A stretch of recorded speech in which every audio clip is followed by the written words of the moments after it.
Syekh Abdul Qadir Al-Jailani.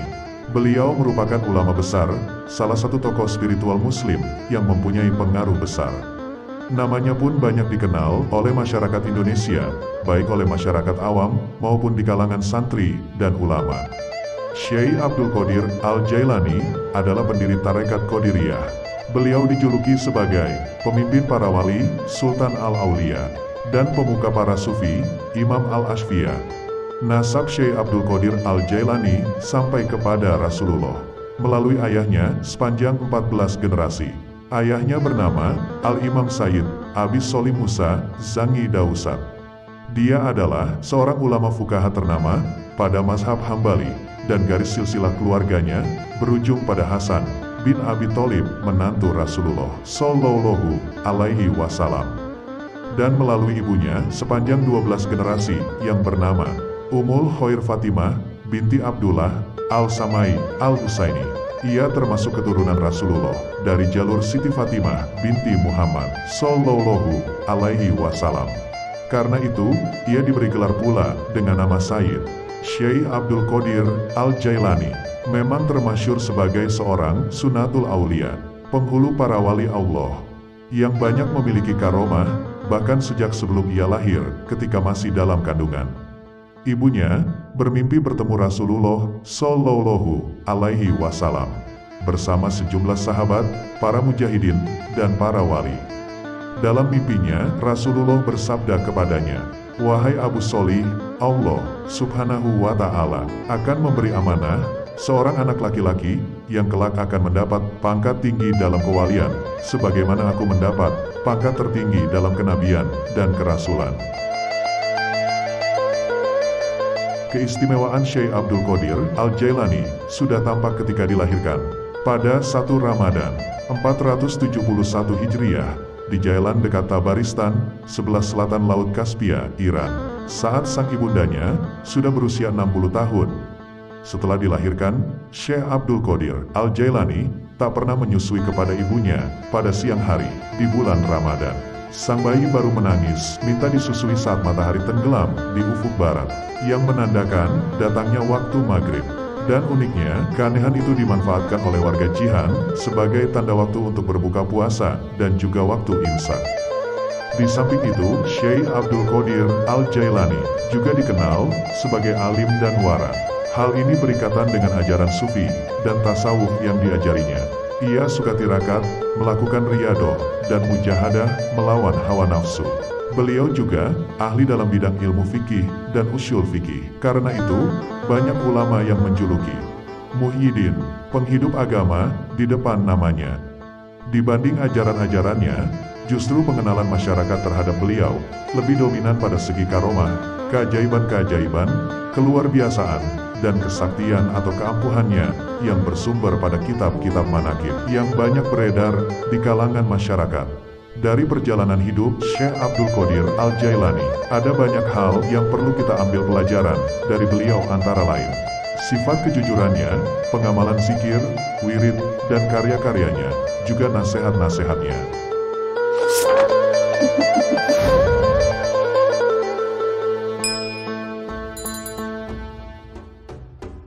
Aku lebih menghargai orang yang beradab daripada berilmu. Kalau hanya berilmu, iblis pun lebih tinggi ilmunya daripada manusia. Kefakiran adalah tidak punya sesuatu yang dibutuhkan. Dan jika tidak membutuhkan sesuatu, maka dinamakan kaya. Jika kamu mengerti makna suatu kefakiran, maka semua yang ada selain Allah adalah fakir karena membutuhkan sesuatu. Dan hanya Allah sendiri yang kaya, karena Allah Subhanahu wa Ta'ala tidak membutuhkan sesuatu pertolongan dari makhluk siapapun. Semua yang ada, tentu ada yang mengadakan. Adapun yang mengadakan itu, dialah Allah Ta'ala. Selain Dia adalah makhluk, dan makhluk selalu membutuhkan. Karena itu, setiap makhluk adalah fakir. Renungkan, Allah Subhanahu wa Ta'ala berfirman, yang artinya, Allah itu kaya, dan kamu sekalian adalah fakir. Quran, Surat Muhammad 38. Sabar adalah suatu ketentuan, daya positif yang mendorong jiwa untuk menunaikan kewajiban. Selain itu, sabar adalah suatu kekuatan. Wahai hamba Allah, jagalah nikmat itu dengan bersyukur. Terimalah perintahnya dengan membuka telinga. Terimalah kesulitan dengan kesabaran, dan kemudahan dengan syukur. Karena demikianlah keadaan orang-orang terdahulu, seperti para rasul dan orang solih.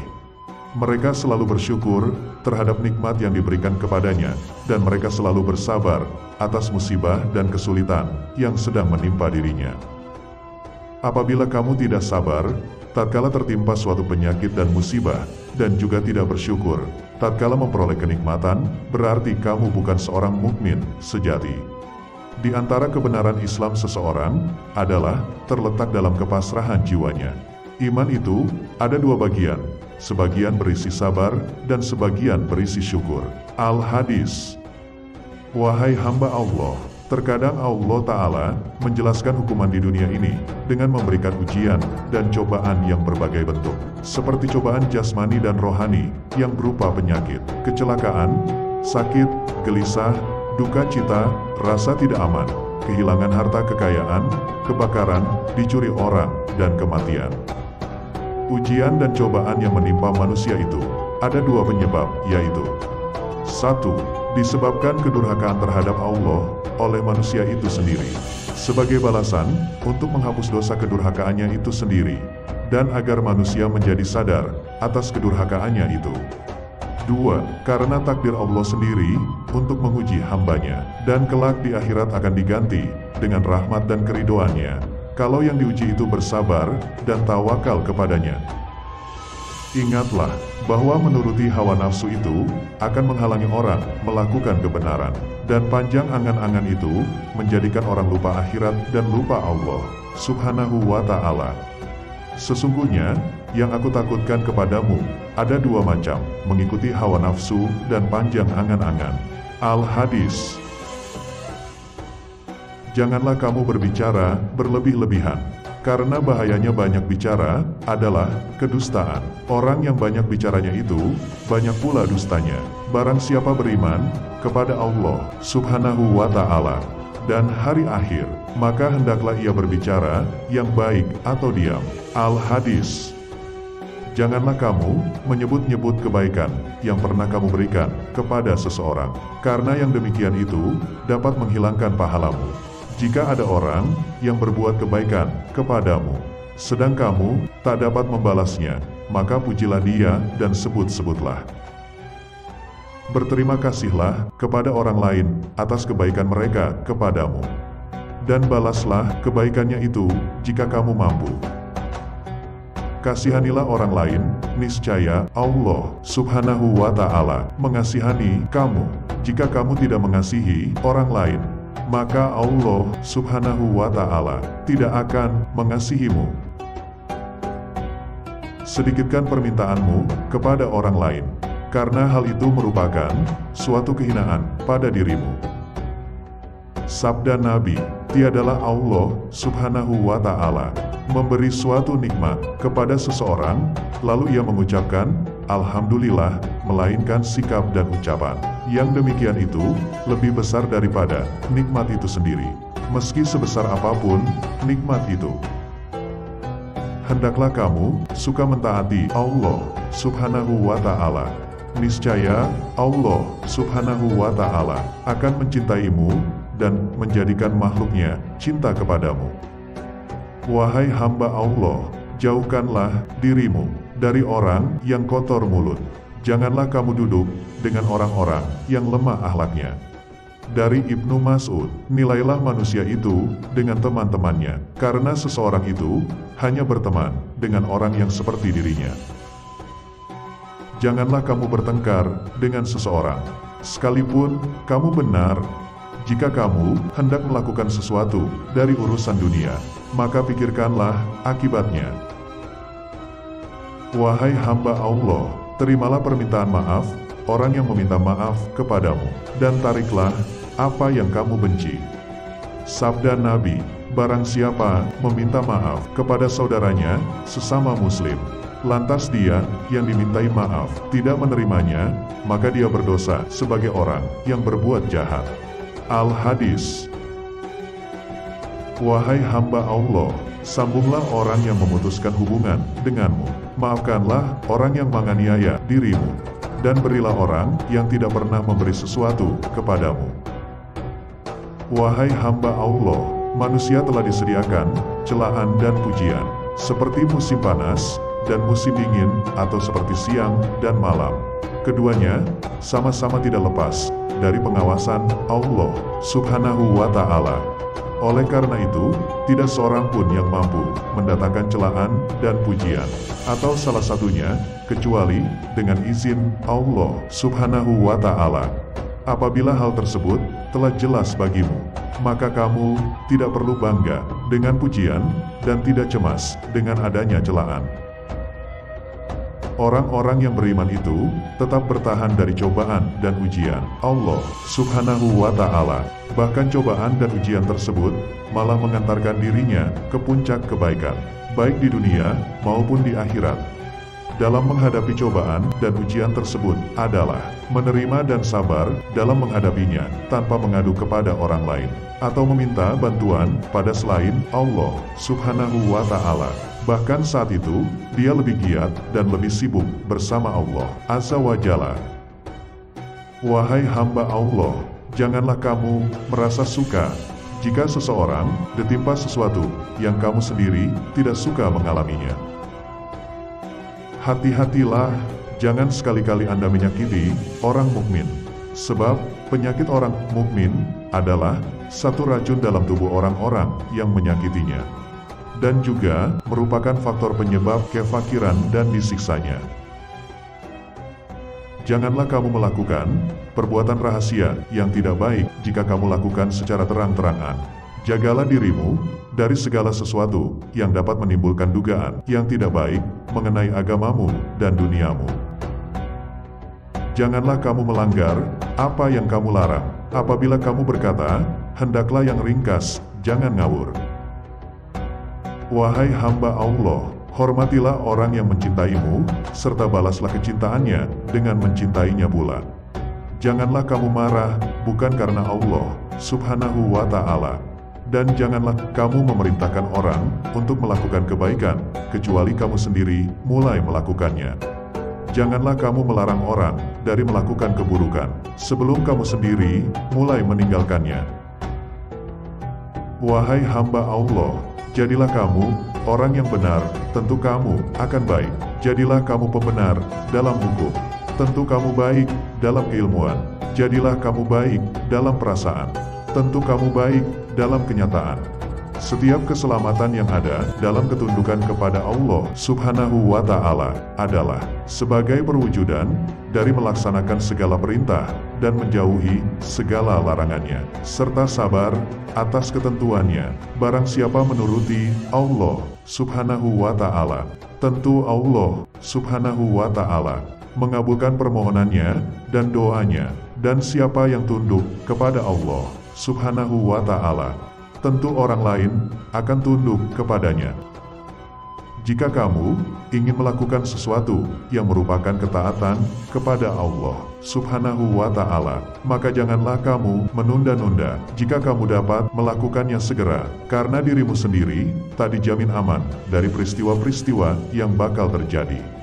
Jika kamu punya keinginan lain yang bukan merupakan ketaatan kepada Allah Subhanahu wa Ta'ala, jika kamu dapat untuk tidak melaksanakannya, maka janganlah kamu laksanakan. Semoga Allah Subhanahu wa Ta'ala memberikan kesibukan lain untukmu, sehingga kamu meninggalkannya. Wahai manusia, celaka benar kamu yang mengikuti perbuatan ahli neraka, tetapi mengharapkan surga. Ini menunjukkan kerakusanmu yang tak pada tempatnya, karena kamu tidak berhak memperoleh apa yang kamu harapkan itu. Dikarenakan jalan yang kamu tempuh adalah menyimpang jauh. Janganlah kamu terperdaya oleh kenikmatan dunia yang kamu sangka kamu peroleh. Padahal, dalam waktu dekat, hal itu akan tercabut darimu. Allah Subhanahu wa Ta'ala akan merendahkan kehidupanmu, sehingga kamu tunduk dan patuh kepadanya. Wahai hamba Allah, mengapa kamu menuhankan dirimu? Berita apa yang kamu terima, sampai kamu sombong kepada Allah Azza wa Jalla? Mengapa kamu berkehendak selain yang Dia kehendaki? Bahkan kamu cinta musuh-musuhnya, setan yang terkutuk. Mengapa, jika keputusan Tuhan telah tiba, kamu berontak, tidak sabar, bahkan kamu lari dan mencabut apa yang menjadi kehendaknya?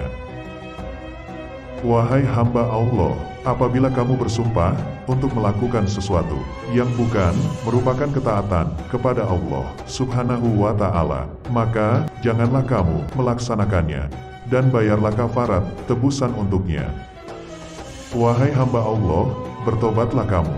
Apakah kamu tidak tahu bahwa Allah Subhanahu wa Ta'ala menguji kamu dengan suatu ujian itu agar kamu bertobat kepadanya, tetapi kamu tidak memikirkan untuk melepas maksiat terhadapnya? Wahai manusia jahil, kamu ingin mengubah dan mengganti kehendaknya. Apakah kamu mengaku menjadi Tuhan kedua setelah Allah Azza wa Jalla, di mana kamu memaksa Dia agar menyesuaikan suatu hal menjadi kebalikannya? Jadilah kamu seakan-akan malaikat pencabut nyawa telah mencabut nyawamu, seakan-akan bumi menelanmu, seakan-akan gelombang dahsyat menyedotmu ke dalam lautan dan menenggelamkanmu. Barang siapa telah sampai pada kondisi ini, niscaya hukum sebab akibat tak berpengaruh lagi bagimu, karena keberadaan itu hanyalah menurut pandangan lahiriah saja, bukan menurut alam batin. Wahai hamba Allah, carilah kedudukan di sisi Allah Subhanahu wa Ta'ala. Impikanlah dan jadikanlah kecenderunganmu untuknya. Tinggalkanlah mencari dunia, karena hal itu tidak akan memberi kepuasan. Karena selain Allah Subhanahu wa Ta'ala tidak akan pernah memuaskanmu. Oleh karena itu, rapatkan dirimu dengannya, karena dengan cara itulah kamu akan mampu memuaskan hatimu. Dan jika berhasil, tentu bisa mencapai kecukupan dunia akhirat. Butuhkan dirimu hanya kepadanya. Carilah Dia yang mencintaimu.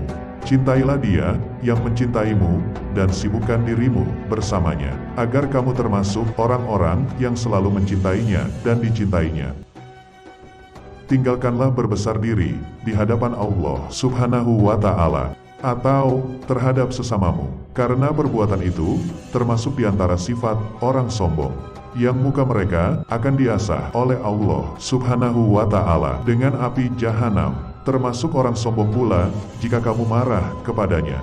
Seperti halnya jika kamu mendengar suara azan, tetapi tidak menjawabnya, tidak bersegera mengerjakan sholat, maka berarti kamu telah berlaku sombong kepada Allah Subhanahu wa Ta'ala.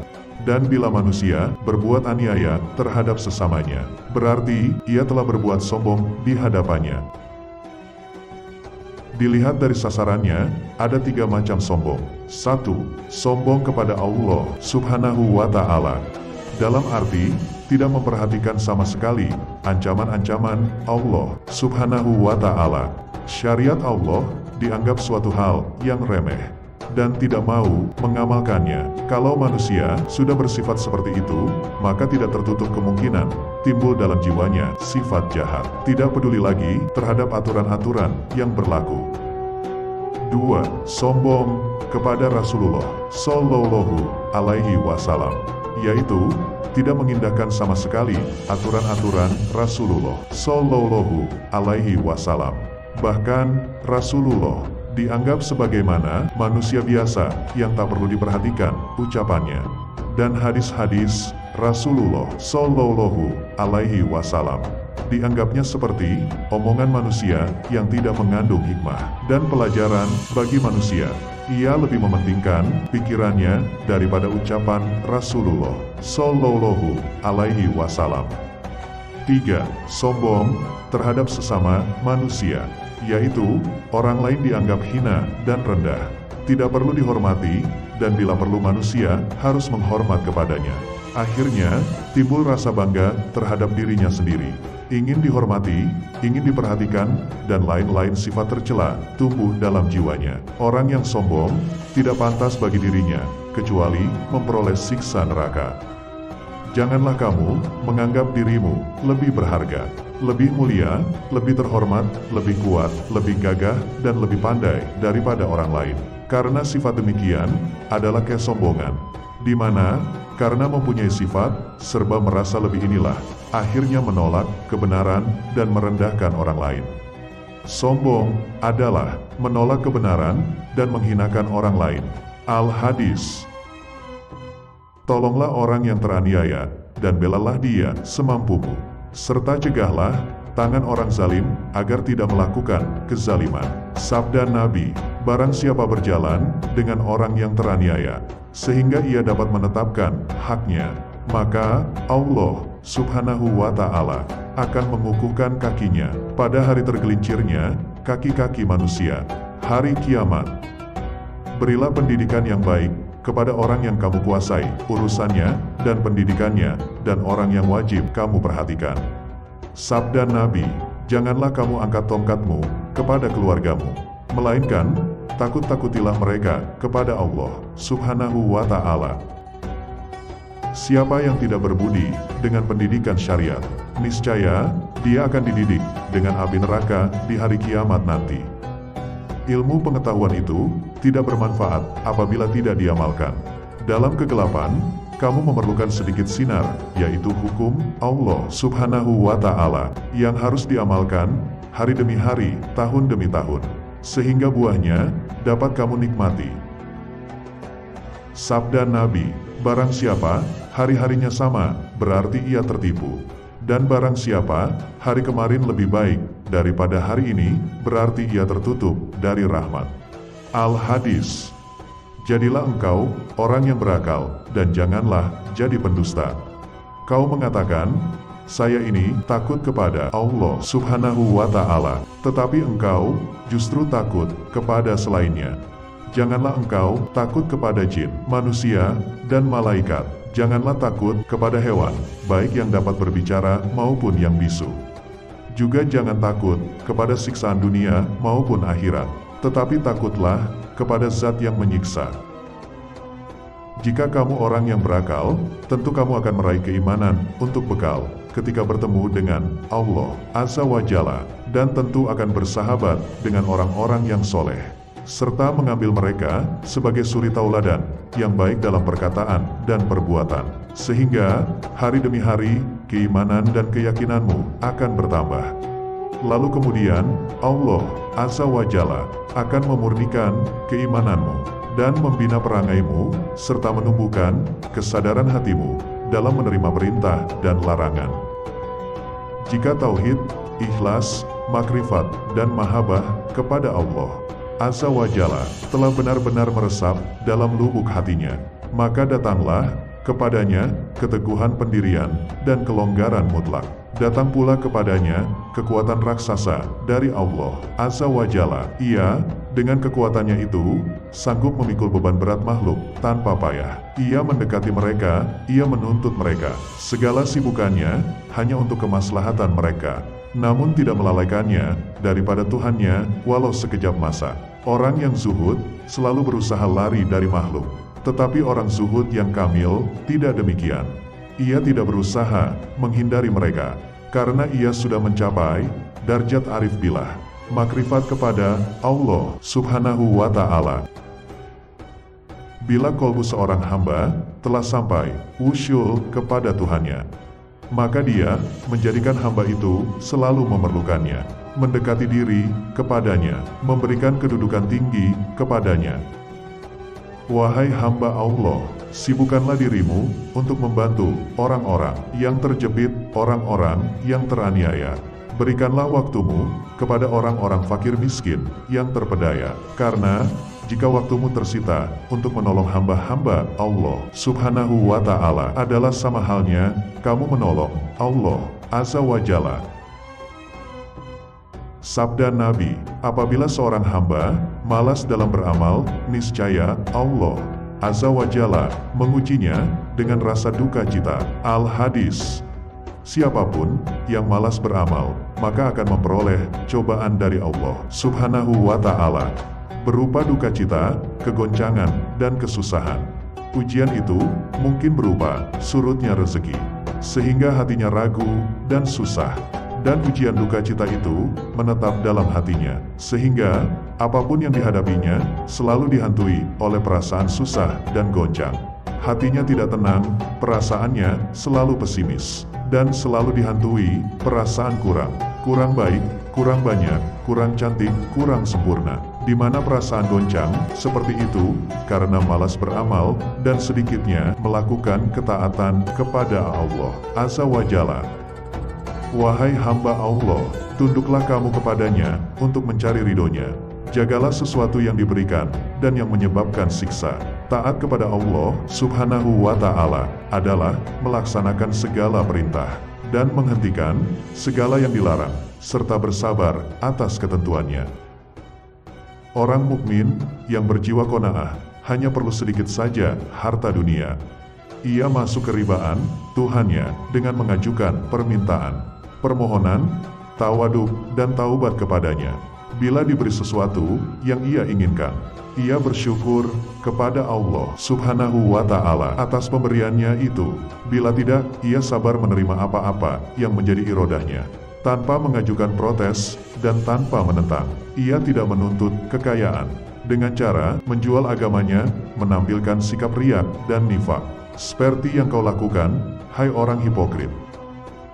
Jika kamu memberikan makananmu kepada para mutakin, serta membantu dia dalam urusan dunia, lalu kamu mendapatkan bagian pahala dari amal yang ia lakukan, tidak kurang sedikit pun, karena kamu telah menolong niatnya dan telah menghilangkan kesulitannya. Pendek kata, kamu telah mempercepatkan langkahnya ke hadapan Allah Azza wa Jalla. Demikian pula, jika kamu memberikan makananmu kepada orang munafik yang nyata dan melakukan maksiat, serta kamu membantunya dalam urusan dunia, berarti kamu akan mendapat siksa dari kejahatannya, tidak kurang sedikit pun, karena kamu telah menolongnya dalam maksiat kepada Allah Azza wa Jalla. Tentu saja, keburukannya akan kembali kepadamu. Alangkah baik keadaan orang mukmin di dunia dan di akhirat. Di dunia, ia tidak berduka cita segala sesuatu yang ada padanya, setelah ia mengetahui bahwa Tuhannya berkenan meridhonya. Di mana saja ia berada, pasti ia menemui bahagianya dan merasa puas dengan haknya itu. Kemana saja ia menghadap, ia selalu memandang dengan nur Allah Azza wa Jalla. Tiada kegelapan baginya, semua isyaratnya tertuju kepada Allah Azza wa Jalla. Segala pegangan dan tawakalnya juga hanya tertuju padanya. Allah Azza wa Jalla menciptakan obat dan penyakit. Maksiat adalah penyakit, sedangkan taat adalah obat. Zalim itu penyakit, sedangkan adil itu obat. Salah itu penyakit, sedangkan benar itu obat. Menentang Allah itu penyakit, sedangkan tobat dari segala dosa itu obat. Bertobatlah kamu, menangislah di hadapannya. Rendahkanlah dirimu dengan derai air mata sepenuh hati. Menangis karena takut kepadanya itu suatu ibadah. Dan mata yang menangis karena takut Allah Subhanahu wa Ta'ala itu tidak akan tersentuh oleh panasnya api neraka di akhirat nanti. Maka menangislah kamu, karena menangis itu membawa manfaat bagimu. Tobat itu landasan iman. Penekunannya terletak dalam berzikir dan taat kepadanya. Jika ditekuni, niscaya zikir itu menjadi obat jiwa. Bertobatlah dengan lisan iman, niscaya membawa keberuntungan. Jadikanlah iman sebagai pedangmu ketika datang ujian Allah Subhanahu wa Ta'ala. Bertobatlah kepada Allah Subhanahu wa Ta'ala. Janganlah kamu beramal baik kecuali untuknya. Jangan kamu tujukan kepada dunia atau kepada akhirat. Jadilah kamu seperti orang yang berhasrat kepadanya semata. Berikan hak ketuhanannya, dia harus kamu sembah. Janganlah kamu beramal untuk mencari pujian. Rezekimu itu tidak bertambah atau berkurang, karena sesuatu yang telah diputuskan untukmu itu pasti datang, baik yang berupa kebaikan atau keburukan. Persempitlah kerakusanmu dan jadikanlah kematian sebagai titik pandangmu, agar kamu tidak terlalu menyimpang jauh dari kebenaran. Kuncilah pintu kolbumu, hentikan segala sesuatu untuk masuk ke dalamnya. Isilah dengan zikrullah saja, bertaubatlah setiap kali kau mengerjakan maksiat. Sesalilah perbuatanmu yang kurang sopan, tangisilah kesalahan-kesalahanmu. Bantulah kaum fakir miskin. Dengan sedikit hartamu, janganlah bersikap tamak. Sebentar lagi hartamu akan kau tinggalkan. Orang mukmin yang kuat keyakinannya tidaklah bersikap kedekut. Sikap demikian inilah yang menyebabkan bahagia, baik di dunia maupun di akhirat kelak. Celakalah engkau melakukan perbuatan ahli neraka, tetapi kau mengharapkan surga. Engkau tamak bukan pada tempatnya. Janganlah kau tergiur dengan barang pinjaman yang kau kira sebagai milikmu sendiri. Sebentar lagi, barang itu akan diambil dari tanganmu. Allah Azza wa Jalla telah meminjamkan kehidupan kepadamu, sehingga dengan itu kau patuh kepadanya. Kehidupan yang pendek merupakan barang pinjaman. Itu kau anggap sebagai milik pribadimu, sehingga kau perlakukan semaumu. Jadikanlah seluruh amal perbuatanmu liwajhillah, bukan mencari nikmat-nikmatnya. Rela dengan pengaturannya, kada dan perbuatan-perbuatannya. Bila semua ini kau lakukan, berarti kau mati, meninggalkan dirimu, dan kau hidup dengannya. Hati sanubarimu menjadi selalu ingat kepadanya. Engkau sentiasa dekat dengannya dan lupa dengan selainnya. Berserahlah diri kepada Allah Azza wa Jalla. Bermohonlah kepadanya untuk memenuhi keperluanmu. Janganlah kau kira amal perbuatan yang kau lakukan saat jatuh miskin. Bukalah lebar-lebar pintu hubunganmu dengan Dia. Akuilah segala dosamu, mohonlah ampun, maghfirah kepadanya atas semua kekuranganmu. Yakinilah bahwa tak ada kemudaratan, tak ada yang memberi faedah atau memberi anugerah, dan tak ada yang mampu menolak kemudorotan. Dan tidak ada yang mampu menolak kenestapaan kecuali Dia. Pada saat-saat itulah buta hatimu lenyap, mata hatimu telah terbebas dari segala penderitaan. Saudaraku, sikap itu bukanlah terdapat pada pakaian atau makanan. Sikap itu bersemayam dalam lubuk hati sanubari yang zuhud. Orang yang benar akan mengenakan pakaian sufi dalam batinnya, baru kemudian mengenakannya pada lahirnya. Secara berturut-turut dikenakan pada dirinya, hatinya, jiwanya, dan kemudian anggota-anggota badannya. Jika semuanya telah berselimut dengan pakaian itu, maka datanglah tangan kasih sayang dan anugerah yang menggantikannya dengan pakaian sukacita. Siksaan berganti dengan kenikmatan, kemarahan berganti dengan kesenangan, kekhawatiran berganti dengan ketentraman, jauh berganti dekat, dan fakir berganti dengan kaya. Wahai orang yang tertipu oleh gemerlapan dunia, wahai orang yang sibuk dengan sesuatu yang tidak berarti, wahai orang yang meninggalkan kemuliaan dan sibuk dengan para hamba, celakalah menanti kamu. Wahai orang yang tertipu, tiang atas kehidupanmu telah retak, dinding kehidupanmu juga telah condong, bahkan rumah yang kamu duduki telah roboh. Kamu harus segera meninggalkannya dan pindah ke tempat lain. Carilah rumah akhirat, langkahkan kakimu ke sana. Apakah kakinya? Kakinya ialah amal yang baik. Persembahkan hartamu untuk akhirat, supaya kelak kamu boleh mendapatkannya di sana. Keberanian musuh, orang-orang kafir, dinilai dari ketabahannya di saat berhadapan dengan mereka. Tetapi, keberanian orang-orang soleh dinilai dari segi ketabahannya di waktu bertemu dengan hawa nafsu, kesenangan, perwatakan setan-setan, dan teman-teman mereka yang sentiasa mengajak berbuat kejahatan. Sedangkan keberanian orang-orang hawas dinilai dari segi zuhudnya dalam urusan dunia dan akhirat dan kebergantungannya kepada Allah Azza wa Jalla. Tukarkanlah pakaian syahwat, sombong, ujub, nifak, suka dipuji makhluk, senang disanjung, dan senang kepada pemberian, segala daya, dan kekuatan, serta semangat untuk menukarkannya. Letakkanlah dirimu di hadapan Allah Azza wa Jalla dengan tiada daya, kekuatan, dan tidak bersama apa-apa, juga dengan tanpa syirik dengan makhluk. Jika semuanya itu sudah kamu penuhi, tentu kamu akan temui kasih sayang Allah Subhanahu wa Ta'ala selalu melimpah kepadamu. Jika dunia dan akhirat datang melayanimu dengan tanpa susah payah, ketuklah pintu Tuhanmu dan menetaplah di dalamnya. Bila kamu telah menetap di dalamnya, akan jelaslah bagimu seperti buah pikiran. Biarlah bencana itu menimpamu, dan jangan sekali-kali kamu mencoba menghindarkannya dengan doa dan sholatmu.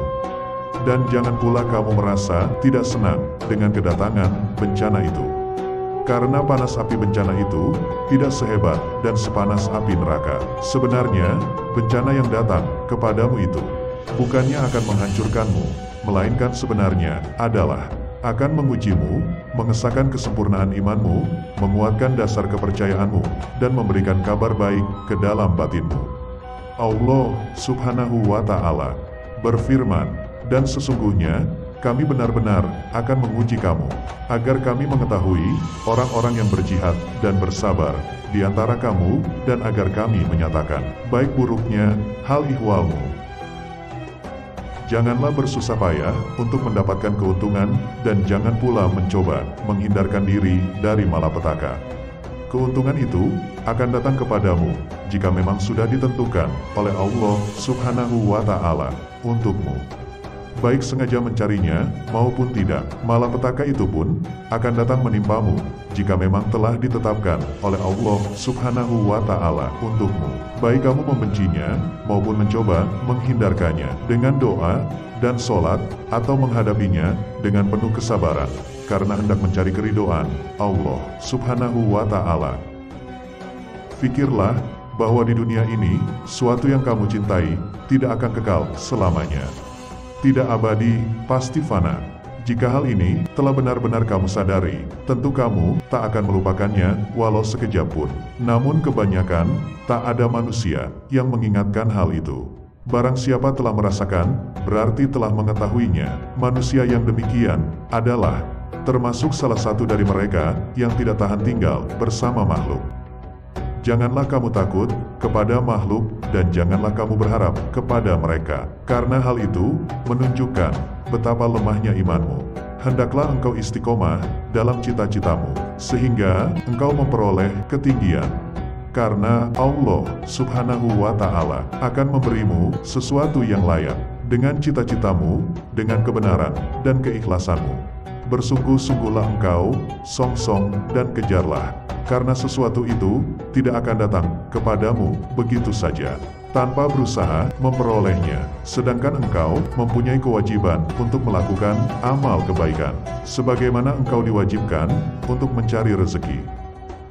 Lelah itu, selama kamu berkemauan untuk menuju dan berjalan kepadanya. Apabila kamu telah sampai dan habis jarak perjalananmu, dan kamu berada di dalam rumah, dekat dengan Tuhanmu, maka hilanglah beban itu.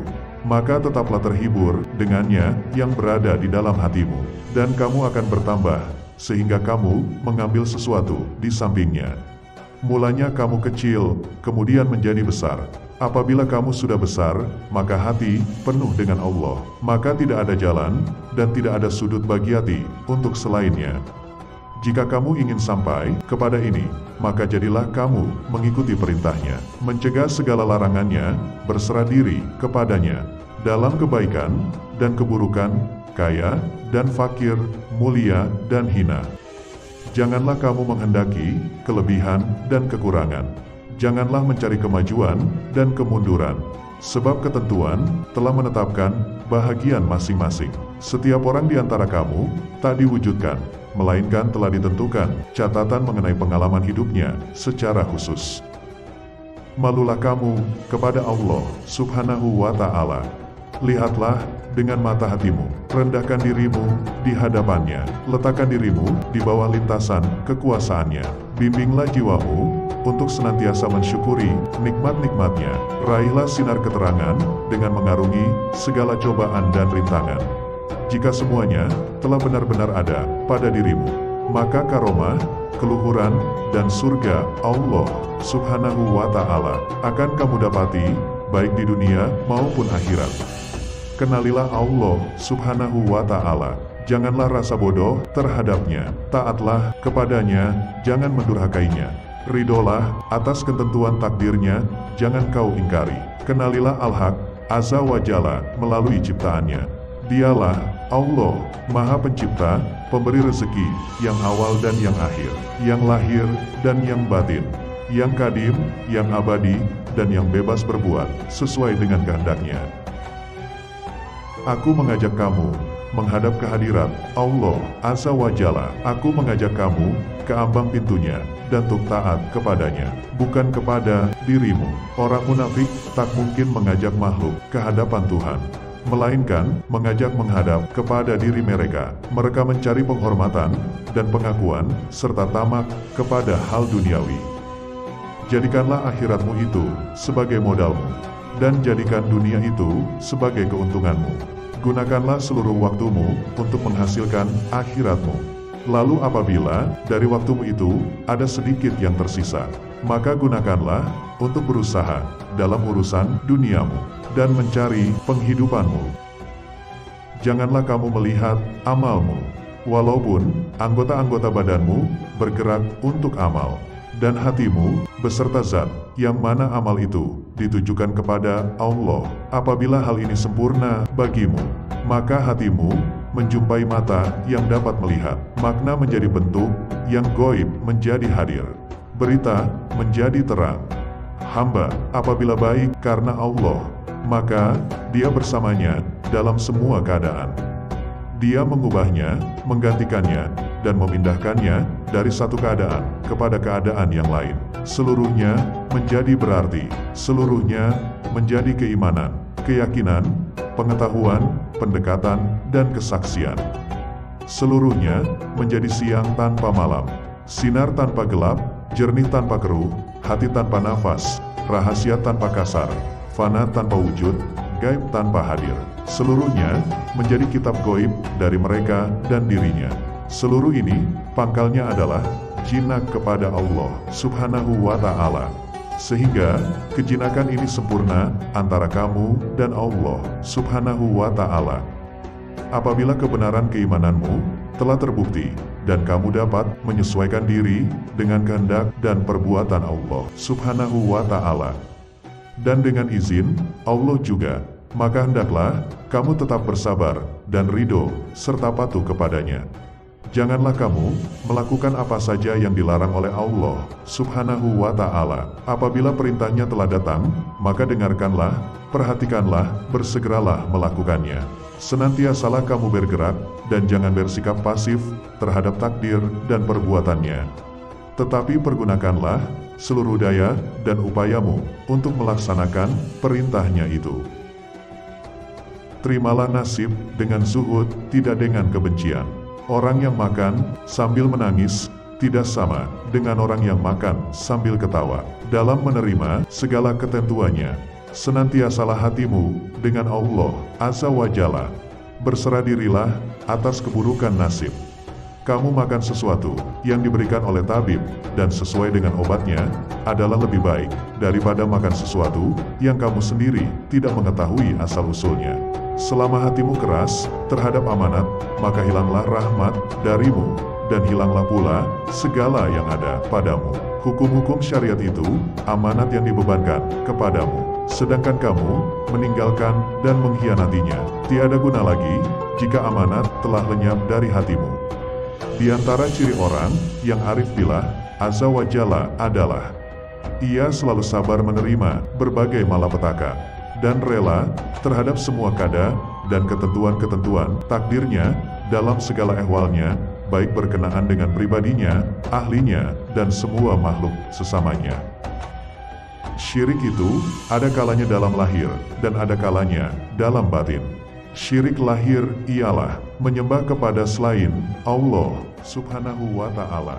Adapun syirik batin ialah menggantungkan nasib kepada sesama makhluk dan menganggap mereka yang mendatangkan bahaya dan manfaat. Saudara, tinggalkanlah berbicara tentang urusan makhluk selama engkau masih bergabung dengan hawa nafsumu. Diamlah, sebab jika Allah Azza wa Jalla menginginkan kau untuk melakukan sesuatu, maka Dia menyiapkan engkau untuk sesuatu itu. Jika berkenan, Allah Subhanahu wa Ta'ala berkuasa menghidupkanmu, mematikanmu, dan berkuasa pula mengabdikanmu. Allah Subhanahu wa Ta'ala, zat yang menampakkan segala sesuatu, bukan engkau. Serahkanlah jiwamu, ucapanmu, dan seluruh tingkah lakumu kepada ketentuan takdirnya. Giatkan beramal karenanya. Jadilah engkau orang yang giat beramal tanpa banyak cakap, orang yang ikhlas tanpa riak, orang yang bertauhid tanpa syirik, orang yang selalu berkholwat tanpa jalwat, dan batin tanpa lahir. Sibukkan batinmu dengan niat yang mantap, engkau berdialog dengan Allah Azza wa Jalla dan memberi isyarat kepadanya dengan perkataanmu. Saudara, jika bicara, bicaralah dengan niat yang baik. Jika diam, diamlah dengan niat yang baik. Setiap orang yang tidak berniat dalam beramal, maka tiada berguna baginya amal yang ia kerjakannya itu. Amalnya sia-sia, baik engkau bicara atau diam. Kau tetap berdosa, sebab engkau tidak membenarkan niatmu diam dan bicara yang tidak mengikut sunnah. Orang yang beriman selalu menyembunyikan apa yang ada padanya. Jika lisannya terlanjur mengucapkan sesuatu, maka ia segera memperbaiki ungkapan yang diucapkan itu. Berusahalah menutupi apa yang telah lahir dan mohon kemaafan. Nasihatilah dirimu terlebih dahulu, barulah kemudian menasihati orang lain. Kamu harus lebih memperhatikan nasib dirimu. Janganlah kamu menoleh pada orang lain, sedangkan dalam dirimu masih ada sesuatu yang harus diperbaiki. Wahai anak, janganlah kamu menuntut sesuatu kepada seseorang. Dan jika kamu mampu untuk memberi dan tidak mengambil, maka lakukanlah. Kamu melayani dan kamu tidak minta dilayani oleh orang lain, maka lakukanlah.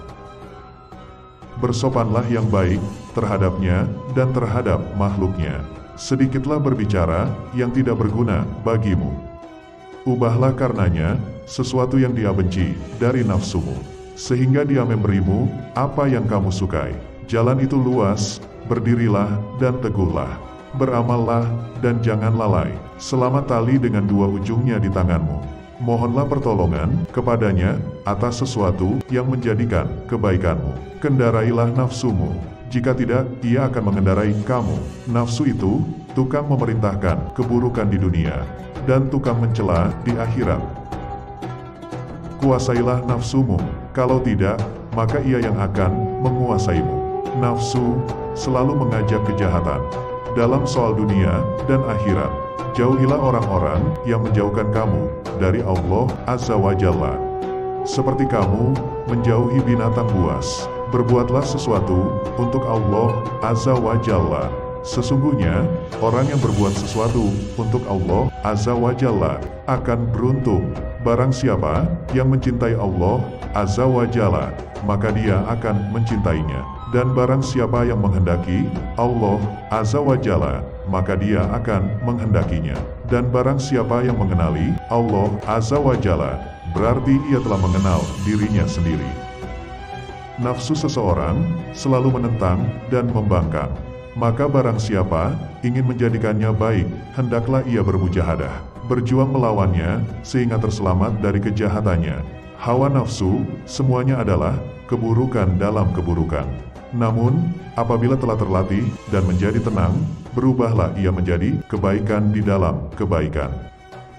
Para kekasih Allah itu tidak pernah bertindak dan bersikap demi diri dan nafsunya sendiri. Mereka mencintai sesuatu karena Allah Azza wa Jalla, dan membenci sesuatu juga karenanya. Semuanya demi Dia, tidak ada bahagian yang diberikan kepada selainnya. Firman Allah Subhanahu wa Ta'ala yang bermaksud, sesungguhnya yang takut kepada Allah di antara hamba-hambanya hanyalah para ulama. Quran Surat Fatir 28. Jika kamu terpaksa memerlukan sesuatu, mintalah kepada Allah Azza wa Jalla, jangan kepada makhluk. Sesungguhnya yang paling dibenci oleh Allah adalah orang yang meminta dunia kepada sesama makhluknya. Mintalah pertolongan kepadanya, Dia Maha Kaya. Sedangkan semua makhluk adalah fakir. Mereka tidak dapat memberikan bahaya atau manfaat bagi dirinya sendiri, apalagi bagi orang lain. Sesungguhnya pada permulaan, Dia menghendaki agar kamu menjadi orang yang mencari kepadanya. Sedangkan nanti, pada akhirnya, kamu menjadi yang dikehendaki olehnya. Seorang budak yang masih kecil akan mencari ibunya, tapi kalau sudah besar, justru ibu yang akan mencarinya. Carilah kasih sayangnya. Jika dia mengetahui kesungguhanmu mencarinya, maka dia akan menghendakimu. Jika dia mengetahui kesungguhan cintamu kepadanya, maka dia akan mengasihimu, menunjukkan hatimu, dan mendekatkanmu kepadanya. Janganlah engkau menuntut imbuhan atas amal perbuatanmu, baik keduniaan maupun keakhiratan. Janganlah kamu mencari nikmat, carilah zat yang memberimu nikmat. Carilah tetangga sebelum mendapatkan rumah. Dialah zat yang mewujudkan segala sesuatu, zat yang mengaturkannya, dan yang wujud sesudah segala sesuatu. Saudaraku, janganlah kamu termasuk golongan orang-orang yang apabila diberi nasihat, tidak mau menerima, dan jika mendengar nasihat, tidak mau mengamalkannya. Ketahuilah bahwa agamamu akan hilang disebabkan 4 perkara. 1. Kamu tak mengamalkan apa yang telah kamu ketahui. 2. Kamu mengamalkan apa yang tidak kamu ketahui. 3. Kamu tak mau berusaha mengetahui apa yang tidak kamu ketahui, sehingga tetap bodoh. 4. Kamu melarang manusia untuk berusaha mengetahui apa yang mereka tidak mengetahuinya. Orang-orang yang meninggalkan amal dalam keadaan berilmu, ilmu itu akan melupakanmu dan berkahnya hilang dari hatimu. Wahai orang-orang yang bodoh, seandainya kamu mengetahuinya, niscaya kamu mengetahui siksaan-siksaannya. Dunia boleh saja di tanganmu, atau berada di sakumu untuk engkau simpan dan pergunakan dengan niat yang baik. Tetapi jangan meletakkannya di dalam hati. Engkau boleh menyimpannya di luar pintu hati, tetapi jangan memasukkannya ke dalam pintu, karena hal itu tidak akan melahirkan kemuliaan bagimu. Kepada mereka yang fasik, takutlah kepada orang yang beriman.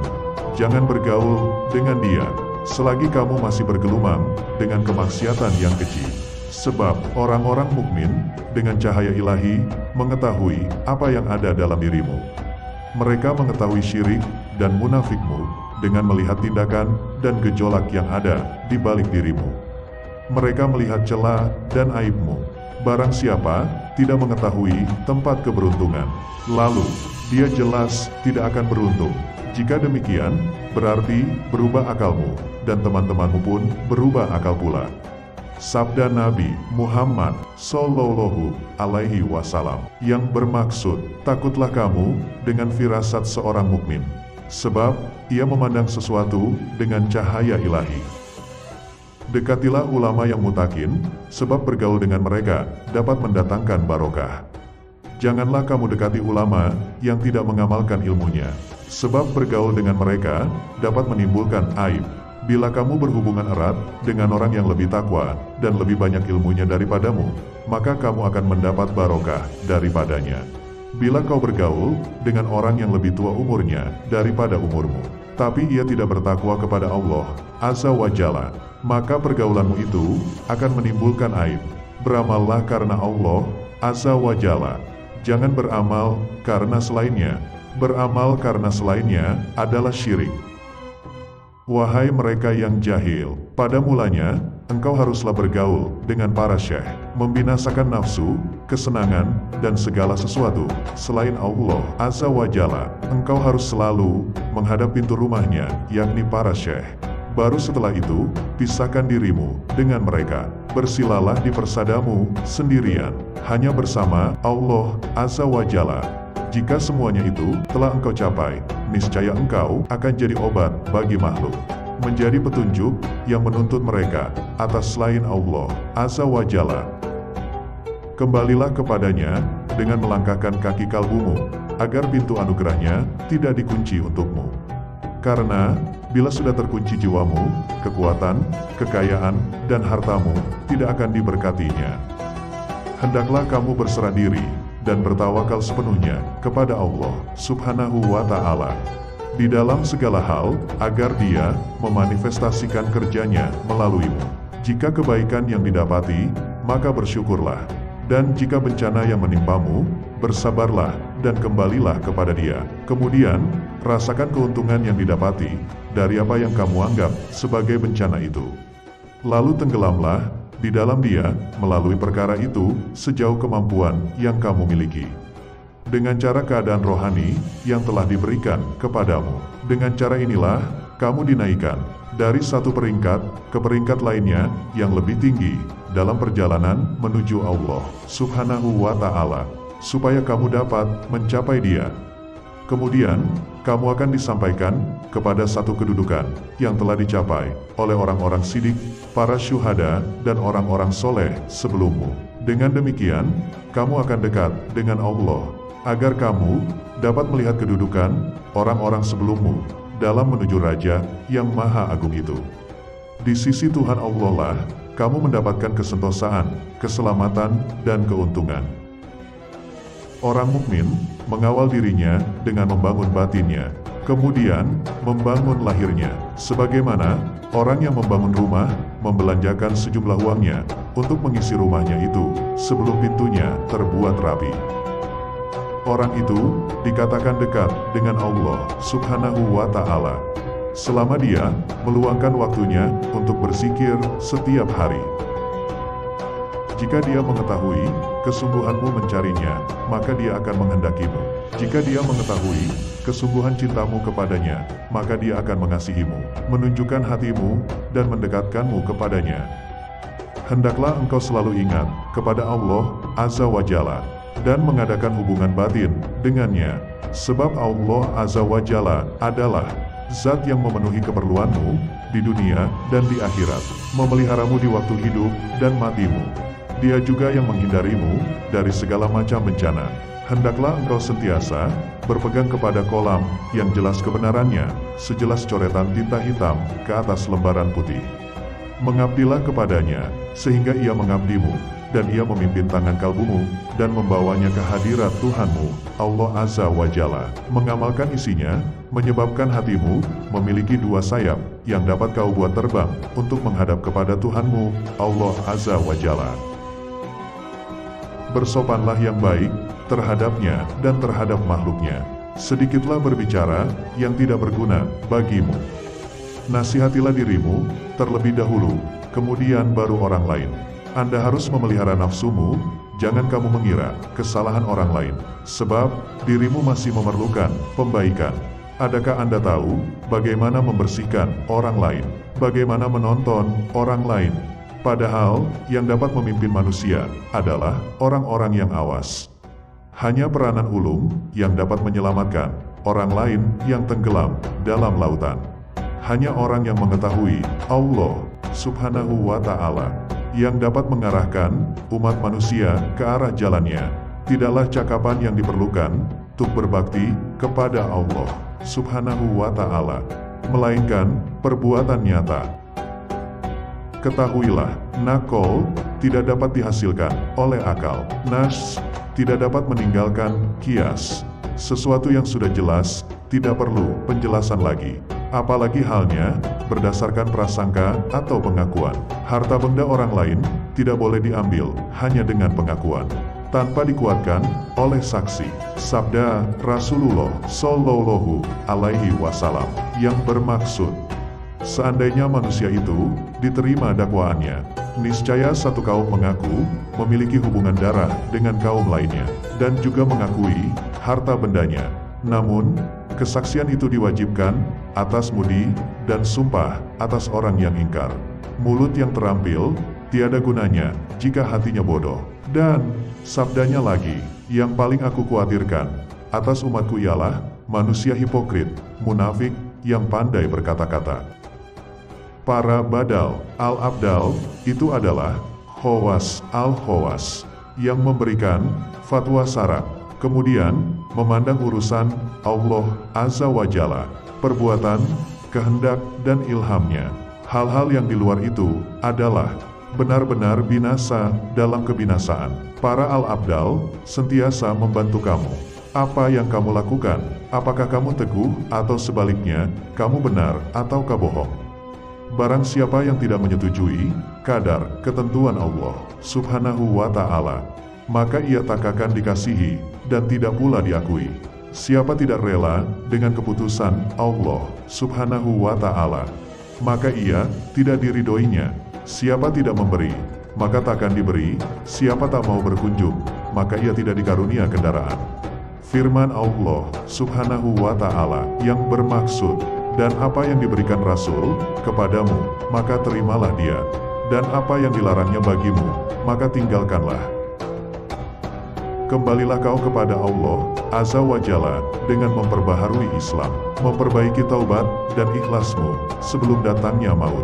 Sebab, bila maut telah datang, pintu taubat akan tertutup, sehingga kau tidak dapat masuk ke dalamnya. Wahai anak, apabila kamu tidak memiliki Islam, maka kamu tidak memiliki iman. Dan bila kamu tidak memiliki iman, maka kamu tidak memiliki keyakinan. Apabila kamu tidak memiliki keyakinan, maka kamu tidak mempunyai makrifat dan pengetahuannya. Ini adalah bertingkat-tingkat. Apabila Islam telah benar bagimu, maka penyerahan itu telah benar bagimu. Jadilah kamu orang yang berserah diri kepada Allah dalam seluruh keadaanmu, disertai dengan memelihara batas-batas syarat dan menepati syarat itu. Serahkan kepadanya akan hak jiwamu dan selainmu. Perbaikilah kesopanan terhadapnya dan makhluknya. Janganlah kamu berbuat aniaya terhadap dirimu dan orang lain, karena perbuatan aniaya itu kegelapan di dunia dan di akhirat. Makhluk dan halik tidak berkumpul. Dunia dan akhirat juga tidaklah berkumpul dalam satu hati. Ada kalanya makhluk dan ada kalanya halik di hatimu. Ada kalanya dunia dan ada kalanya akhirat. Ada kalanya terbayang bahwa makhluk ada di lahirmu, sedang halik di hatimu. Dunia di tanganmu, sedang akhirat di hatimu. Adapun di dalam hati, kedua-duanya tidak berkumpul. Lihatlah kepada jiwamu dan pilihkan untuknya. Jika ia menghendaki dunia, maka keluarlah akhirat dari hatimu. Jika ia menghendaki akhirat, maka keluarkanlah dunia dari hatimu. Jika ia menghendaki Tuhan, maka keluarkanlah dunia, akhirat, dan apa yang selainnya dari hati. Selagi di dalam hatimu masih ada sebesar semut yang selain Allah, maka kamu tak melihat dekatnya Allah di sisimu, dan tidak bangkit kejinakan dan ketenangan kepadanya. Selagi di dalam hatimu masih ada dunia sebesar semut kecil, maka kamu tidak melihat akhirat di hadapanmu. Dan selagi di dalam hatimu terdapat akhirat sebesar semut kecil, maka kamu tidak melihat dekat kepada Allah Subhanahu wa Ta'ala. Para kekasih Allah, aulia, terhadap makhluk adalah buta, tuli, dan bisu. Jika hati mereka telah dekat kepada Allah Azza wa Jalla, maka mereka tidak mendengar dan melihat selainnya. Mereka berada pada kedudukan antara Al-Jalal dan Al-Jamal, tidak berpaling ke kanan ataupun kiri. Bagi mereka, tidak ada belakang, yang ada hanyalah depan. Manusia, jin, malaikat, dan makhluk yang lain melayani mereka. Demikian pula hukum dan ilmu, kurnia, fadal, merupakan santapan dan penyegarnya. Mereka makan dari fadalnya dan minum susunya. Mereka minum, mereka merasa bising terhadap suara-suara manusia. Tetapi mereka tinggal bersama-samanya makhluk. Mereka menyuruh makhluk melaksanakan perintah Allah Subhanahu wa Ta'ala, mencegah makhluk dari mengerjakan larangannya, sebagai penerus ajaran yang dibawa oleh Nabi Muhammad Sallallahu Alaihi Wasallam. Merekalah pewaris yang sebenarnya. Kolbu ini tidak akan beruntung selagi belum sampai ke tingkatan kurban kepada Allah Azza wa Jalla, yang Maha Kadim, azali, dan abadi selama-lamanya. Janganlah suka mendesak, hai munafik, apakah yang kau miliki itu lebih baik daripada yang dimiliki selainmu? Engkau adalah hamba rotimu, hamba lauk paukmu, manisanmu, kudamu, dan kekuasaanmu. Kolbu yang jujur pergi menghindar daripada makhluk menuju kepada Allah Azza wa Jalla. Ia melihat segala sesuatu di tengah jalan, tetapi tidak memperdulikan sedikit pun. Ia terus berjalan sampai ke tempat tujuan. Taubatlah engkau dari riya dan nifak. Janganlah malu mengakui hal itu atas dirimu. Yang kuat di antara manusia mulia adalah mereka yang semula munafik. Oleh yang demikian, berkatalah sebagian ulama, tak ada yang mengetahui hakikat ikhlas, kecuali murai orang riya. Yang paling beruntung ialah mereka yang ikhlas, mulai dari awal hingga akhirnya. Syirik itu ada pada lahir dan batin.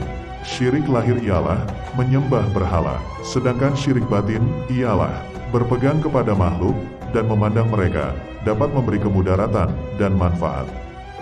Selama hidup di dunia ini, yang terbaik adalah menyelamatkan hati dari buruk sangka. Barang siapa telah menunaikan perintah Allah Azza wa Jalla berupa dua macam jihad ini, niscaya ia akan memperoleh dua balasan. Balasan di dunia dan akhirat. Luka-luka pada tubuh seorang syahid bagaikan membekam fasad pada tangan salah seorang di antaramu yang tiada rasa sakit sedikitpun. Mati bagi mujahid, linafsihi, orang yang memerangi nafsunya. Dan bagi orang yang bertobat dari semua dosanya, bagaikan orang haus dahaga yang minum air es. Orang yang zuhud itu berpuasa dari makan dan minum. Sedangkan orang yang arif itu berpuasa tanpa diketahui. Puasa orang zuhud itu siang hari. Sedangkan puasa orang arif itu siang dan malam. Ia tidak berbuka dari puasanya sehingga ia bertemu Tuhannya. Orang yang arif itu puasa tahunan selalu demam. Puasa tahunan dengan hatinya. Demam dengan rahasianya. Dan ia tahu bahwa sembuhnya itu adalah dengan bertemu Tuhannya dan dekat kepadanya. Bantulah orang fakir dengan sebagian harta kalian. Jangan pernah menolak pengemis, padahal kalian mampu memberikan sesuatu untuknya, baik sedikit maupun banyak. Raihlah kasih sayang Allah Subhanahu wa Ta'ala dengan pemberian kalian. Bersyukurlah kepada Allah Subhanahu wa Ta'ala yang telah membuat kalian mampu memberi. Jika pengemis adalah hadiah dari Allah, sementara kalian mampu memberinya, mengapa kalian menolak hadiah itu? Bohong kalau kalian mendengar nasihat dan menangis di hadapanku. Tapi saat orang datang meminta uluran tangan, kalian malah membiarkannya. Itu menunjukkan bahwa tangisan kalian belum karena Allah Subhanahu wa Ta'ala. Sesuap makanan yang disumbangkan untuk mengganjal perut kelaparan lebih baik daripada membangun 1000 masjid. Wahai hamba Allah, yang disebut kerja keras itu bukan terletak pada kekesatan pakaianmu dan makananmu. Kerja keras adalah terletak pada sikap zuhud hatimu. Kalau kamu telah bersumpah untuk melakukan sesuatu, sedangkan orang tuamu atau salah satunya bersumpah agar kamu melakukan sesuatu yang berbeda dengan yang kamu kehendaki, maka taatilah kedua orang tuamu, asalkan perintah mereka itu bukan maksiat.